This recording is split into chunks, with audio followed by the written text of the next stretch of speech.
Okay, we're back. This is the last step in the process of getting the tire done.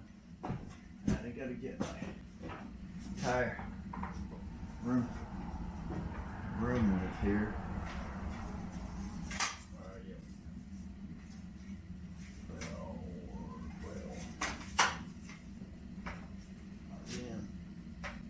Well, room size, we're 7.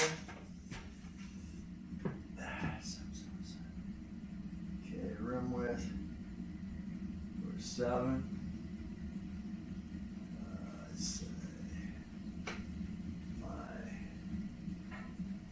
distance between here and the side of this is a 7.5. Good. 6.5. 7. She jumped 6 to go.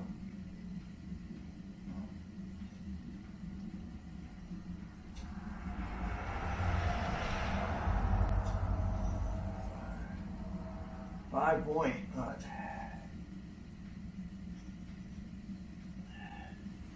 5.7.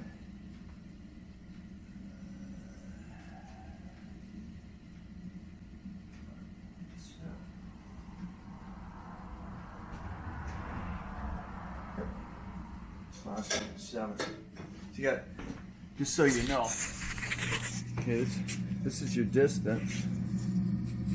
This one here is your distance. Just push it up to get inside of the rim, just so it hits, like so.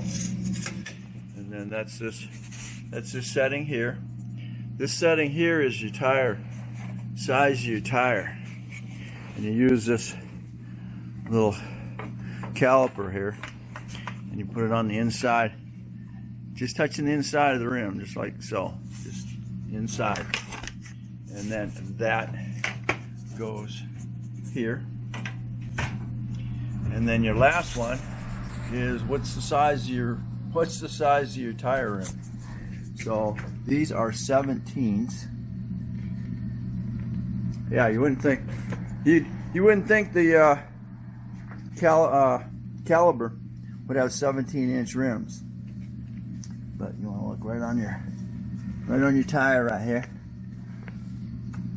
and then you're gonna see 17.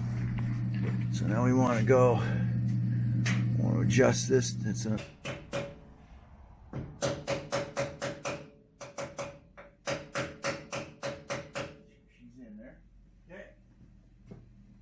now we're going to go to the inside.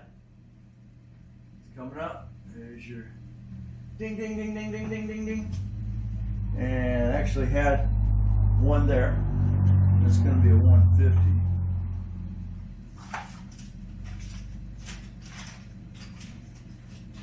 Twos.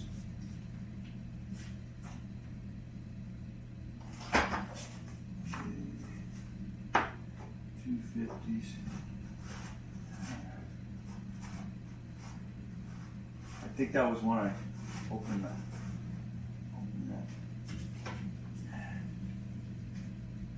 It's got stuff on it.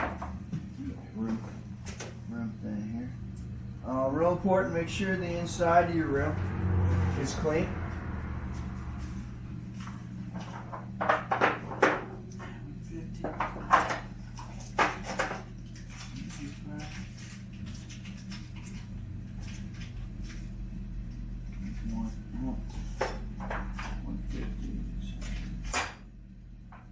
There you are.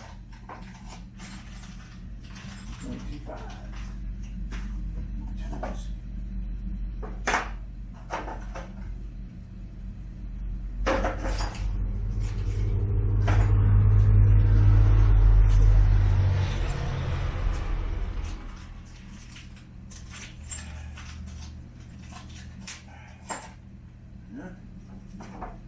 Okay. Got your stuff. Doing that ding, ding, ding, ding, ding, ding, ding.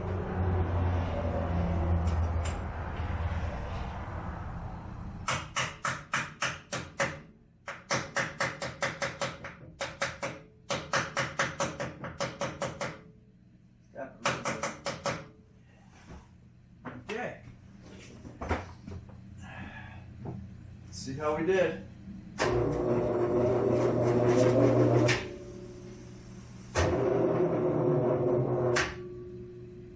There you go.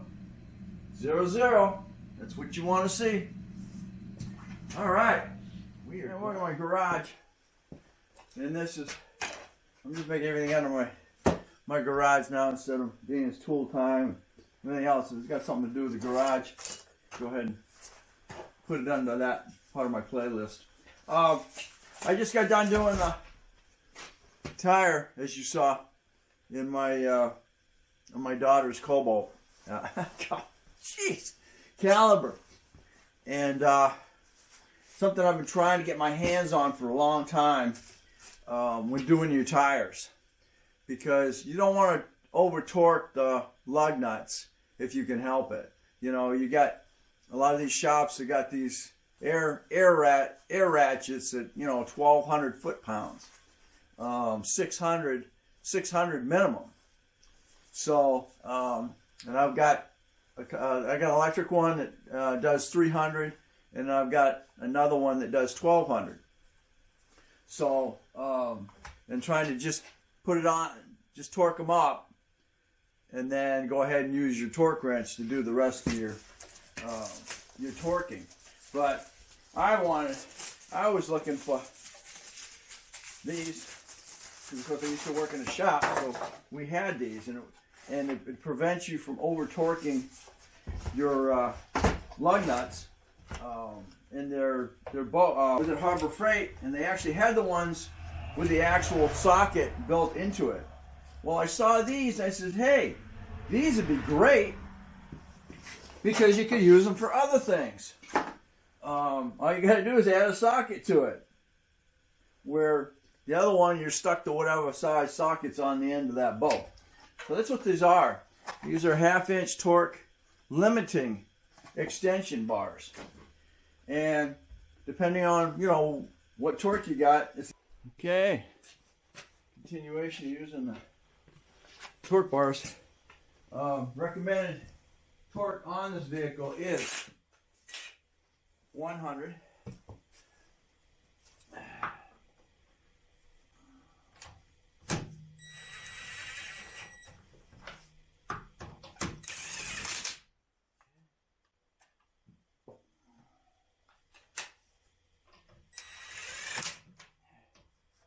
Sure you got these on a couple of threads before you torque it down.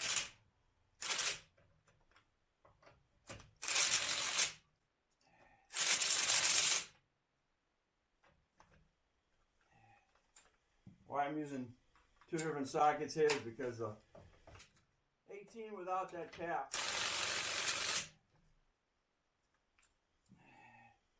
and a 19 with the cap.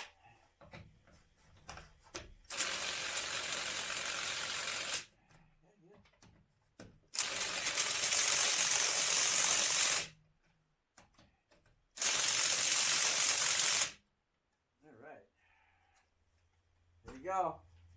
That's how that works. Now I'll come back over it with my torque wrench.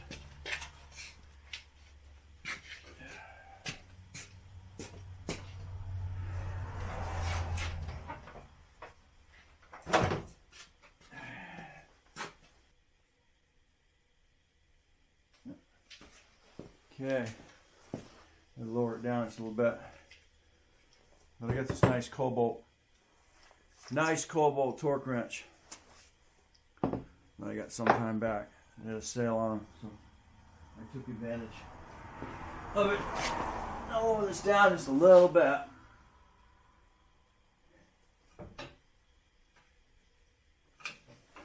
Just enough so the tire don't spin when you torque it. But you. All right, there we go. I just want to adjust this out to 38 as well. So that's why I did that. Alrighty, so here we are. We now have our tire back on here. No leaks. After cleaning up that rim now, I can't tell you if the shop that put that tire on there cleaned that rim up, or it's just from period of period of time with the aluminum rims. But of course, aluminum rims are common for leaking. So now I use the nice little Kobalt here for that. Shuts off automatically. You set it where you want it, and you're good. Okay, so take you down.